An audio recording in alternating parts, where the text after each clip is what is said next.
Assalamualaikum warahmatullahi wabarakatuh. Diceritakan oleh Anas, salah satu sahabat Nabi Muhammad SAW, bahwa ada seorang perempuan Yahudi datang kepada Nabi Muhammad dengan membawa daging kambing bakar yang telah diracuni. Kemudian beliau memakan sebagian darinya. Lalu Nabi Muhammad mengutus seseorang untuk memanggil perempuan yang memberi kambing itu, dan perempuan itu pun datang. Rasulullah segera bertanya kepadanya tentang hal ini. Perempuan itu pun menjawab, "Saya ingin membunuhmu." Para sahabat berkata, "Perlukah kami membunuh perempuan ini?" "Jangan," jawab Nabi Muhammad SAW. Siapakah nama perempuan yang ingin meracuni Nabi Muhammad SAW? Dan apa tujuan dari perempuan ini sehingga melakukan perbuatan yang sangat keji terhadap Nabi Muhammad? Namun sebelum lanjut, jangan lupa untuk sukai video ini, komen, dan berlangganan, serta bagikan video ini agar bermanfaat bagi semua. Terima kasih. Nama perempuan tersebut yakni Zainab binti Al-Harits.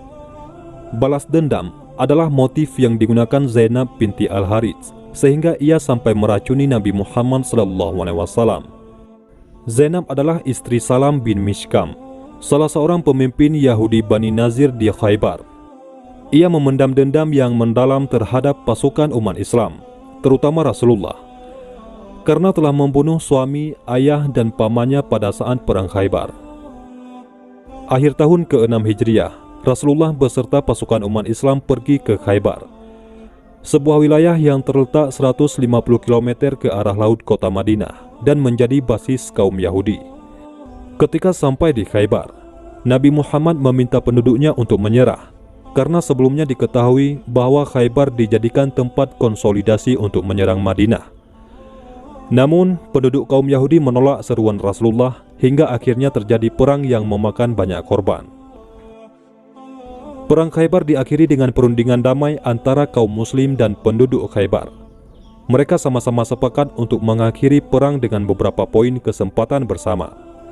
Salah satunya adalah penduduk Khaybar harus menyerahkan separuh hasil panen kepada umat Islam Madinah, mengingat pertempuran Khaybar dimenangkan umat Islam.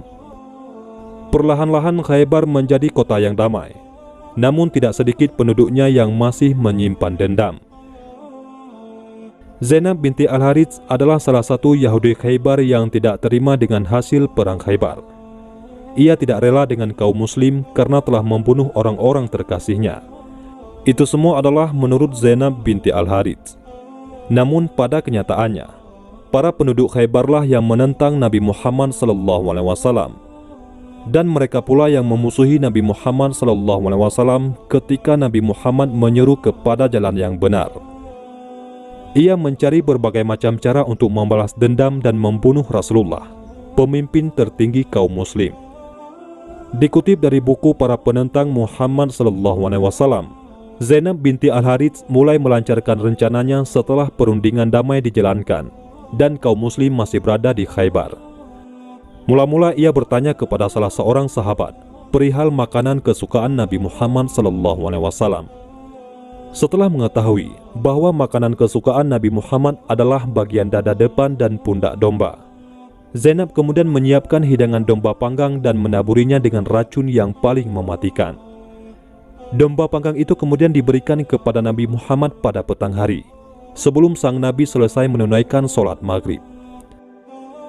Awalnya, Rasulullah ragu, namun Zainab meyakinkan bahwa domba panggang itu adalah hadiah, bukan sedekah. Lalu Nabi Muhammad menerima tanpa ada kecurigaan sedikit pun. Nabi Muhammad SAW bersama para sahabat memakan domba panggang tersebut dengan lahap. Hingga ketika hendak menyantap bagian paha depan, Rasulullah baru menyadari kalau hidangan itu mengandung racun setelah melihat kaki domba.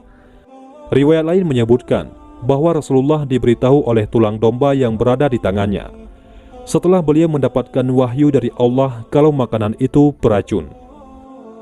Sontak saja, Rasulullah menyuruh para sahabat yang ikut makan domba panggang itu dibekam untuk mengeluarkan racun. Namun demikian, insiden domba panggang beracun itu menewaskan salah satu sahabat Rasulullah SAW, yaitu Bishr bin Al-Barra, meski ia sudah dibekam. Racun dalam peristiwa domba panggang ini memiliki efek jangka panjang terhadap kesehatan Rasulullah.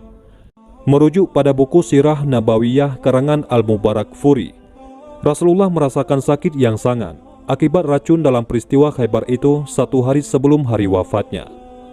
Sekarang saatnya aku merasakan terputusnya urat nadiku karena racun tersebut, kata Nabi Muhammad SAW. Seperti diriwayatkan Imam Bukhari. Zainab binti Al-Harits menjadi orang yang paling dicari setelah insiden domba panggang beracun itu. Setidaknya ada 3 riwayat yang menceritakan keadaan Zainab setelah insiden maut itu. Pertama, masuk Islam. Zainab langsung mengucapkan 2 kalimat syahadat setelah menyaksikan langsung bahwa Muhammad adalah benar-benar Rasulullah, yakni utusan Allah dalam insiden domba panggang beracun itu. Hal ini diceritakan oleh Imam Al-Zuhri dan Ibnu Hajar Al-Asqalani dalam kitabnya Fathul Al-Bari Syarah Sahih Bukhari. Kedua, dimaafkan. Banyak sahabat yang gregetan dan berniat untuk membunuh Zainab binti Al-Harits karena telah membunuh Bishr bin Al-Barak dan membahayakan nyawa Rasulullah SAW. Namun Rasulullah melarang dan mencegah para sahabat untuk membunuh Zainab, sebagaimana yang tertera dalam hadis riwayat Muslim. Dan riwayat yang ketiga, dikatakan Zainab dibunuh. Diriwayatkan bahwa Nabi Muhammad menerapkan hukuman qisas atau pembalasan yang sama kepada Zainab binti Al-Harits karena telah membunuh Bishr bin Al-Barak. Maka Zainab dibunuh setelah keluarga Bishr menuntut untuk diberlakukan hukum qisas. Jika dicermati lebih dalam, riwayat-riwayat tersebut tidaklah saling bertentangan, namun terjadi secara berurutan. Pada saat Bishr belum meninggal, Rasulullah memaafkan Zainab. Namun, ketika Bishr meninggal akibat racun Zainab dan keluarganya menginginkan untuk menerapkan hukuman qisas, maka Rasulullah memerintahkan sahabatnya untuk menjalankan hukuman qisas. Itulah kisah Zainab binti Al-Harits, perempuan Yahudi yang meracuni Nabi Muhammad SAW. Wallahu a'lam bishawab.